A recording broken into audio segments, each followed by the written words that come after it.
네, 지난 시간에 우리가 직육면체의 겉넓이 1시간 공부했었습니다. 오늘도 이어서 공부를 해볼 건데요.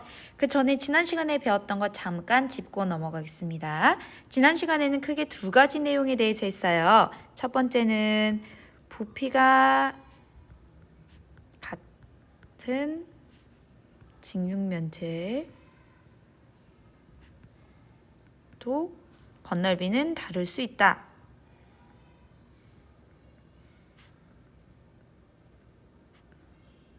그래서 부피랑 겉넓이를 같은 개념으로 생각하시면 안 된다. 이거에 대해서 제일 처음 했었고요. 그 다음에 두 번째는 겉넓이를 구하는 방법. 네 가지에 대해서 했습니다. 그쵸? 첫 번째는 6가지 면의 넓이를 각각 다 구해서 더하는 방법. 두 번째는 각기 다른 3가지의 면만 구한 다음에 곱하기 2를 하는 방법. 그 다음에 세 번째는 전개도를 그린 다음에 그것을 여러 조각으로 나눠서 계산하는 방법. 네 번째는 나누되 다른 방법으로 나누는 방법. 이렇게 4가지를 통해서 계산을 했고요. 그 4가지의 답이 모두 314제곱센티미터로 일치하는 것을 확인을 했었습니다. 그래서 내가 겉넓이를 구하기 좋은 방법으로 선택해서 사용하시면 된다까지 이야기를 했습니다. 지난 시간에는 우리가 가를 구하는, 그러니까 가의 겉넓이를 구하는 건 같이 해봤는데 나는 여러분들이 여러분들의 방법으로만 구해서 연습 문제로 제출을 했을 거예요. 오늘은 같이 나 직육면체의 겉넓이를 구하는 것부터 수업 시작하도록 하겠습니다. 네, 128쪽 폈나요? 같이 따라옵니다. 1번은 먼저 전개도 그리기가 나오네요. 우리 가는 했으니까 나의 전개도를 모눈 종이에 그려본 다음에 어떻게 겉넓이를 구할지 전략을 세워봐야 되겠죠. 그러면 한번 그려보도록 합시다. 보니까 오른쪽과 왼쪽에 그리면 모눈 종이 안에 그릴 수 있을 것 같아요. 여기랑 맞닿는 부분을 그려줘야 되니까 6칸이죠. 2, 3, 4, 5, 6 이렇게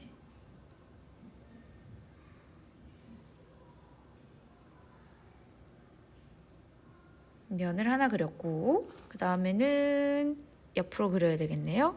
하나, 둘, 셋, 넷, 여기도 6칸.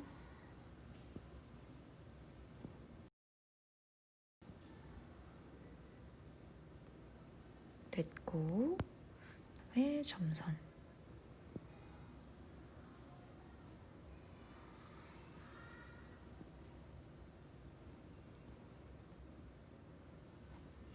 그다음에 마지막 면을 완성하면 되네요.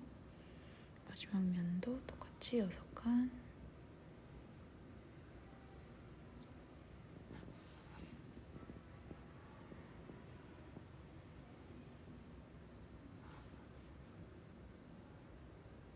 네, 선생님이 지금 자에다 대고 그릴 수가 없기 때문에 이렇게 그려 넣을 수밖에 없네요.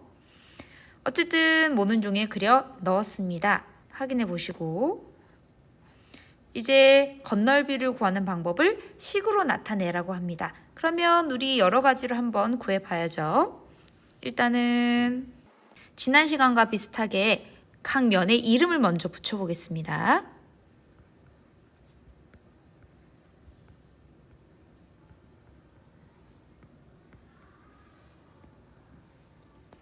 먼저 붙였고요.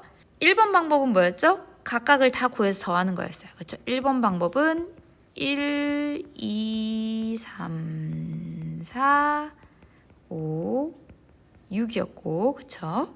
그다음에 봤던 2번 방법은 같은 애들끼리 두 쌍씩 된다는 직육면체의 특징을 이미 알고 있으면 할 수 있는 거였어요. 그쵸? 그래서 1하고 6이 넓이가 같고 그쵸? 2하고 4가 넓이가 같고 3과 5가 서로 마주보는 변이기 때문에 넓이가 같을 수밖에 없다. 그래서 우리는 이만큼만 얘네가 2개씩이니까 곱하기 2를 하자. 이런 방법이 있었고요. 그다음에 세 번째는 여기를 세 개의 직사각형으로 나누는 거였죠. 이렇게 2랑 136이랑 45랑 이렇게 나누는 방법이 있었고요. 2랑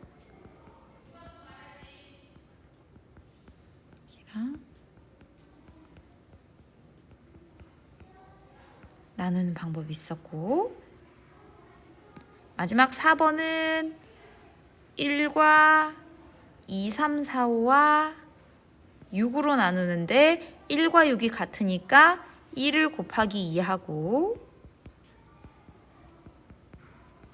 그 다음에 2, 3, 4, 5를 더하는 방법이 있었습니다.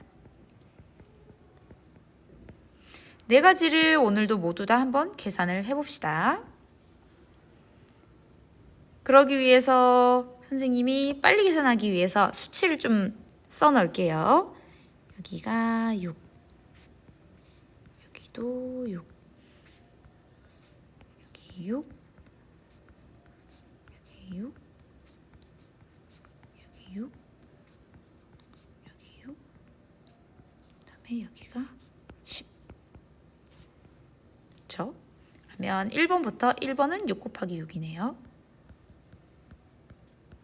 2번은 6 곱하기 10이고, 3번도 6 곱하기 10이고, 4번도 6 곱하기 10, 5번도 6 곱하기 10, 6번은 6 곱하기 6이네요.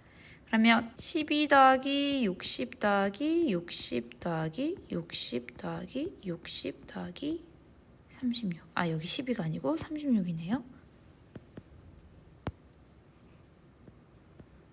하면 240 더하기 72가 되니까 312 제곱센티미터가 되겠습니다. 그 다음에 2번 계산해 볼까요? 2번은 1, 2, 3만 먼저 계산을 하네요. 1, 2, 3, 한 다음에 곱하기 2 하면 66, 36, 60, 60 해서 곱하기 2니까 얘는 120이잖아요. 그럼 156 곱하기 2가 돼서 312 제곱센티미터 똑같이 나옵니다. 이거 두 개만 비교해봐도 1번보다는 2번이 더 간단한 게 느껴지시죠? 그럼 이제 3번 계산해 볼게요. 3번은 6 곱하기 10이랑 136 이렇게 큰 애예요. 그쵸? 가로가 6이고 세로는 66이네요. 6 곱하기 6 더하기 10 더하기 6. 그쵸? 그 다음에 4, 5. 얘는 가로가 6 더하기 6, 세로가 10.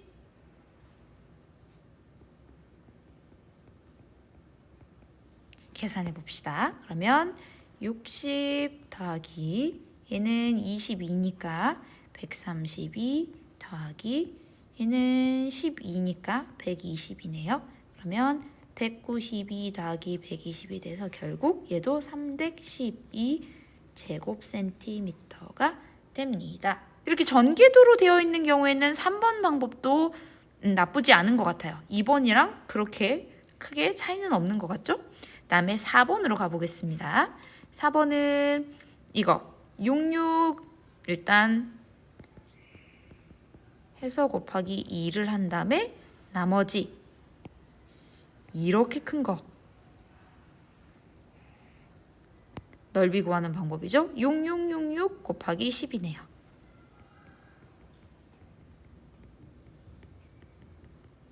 계산해주면 36 곱하기 2니까 72 더하기 64, 24 더하기 곱하기 10이니까 240 해서 똑같이 312 제곱센티미터가 되는 것을 확인하실 수 있습니다.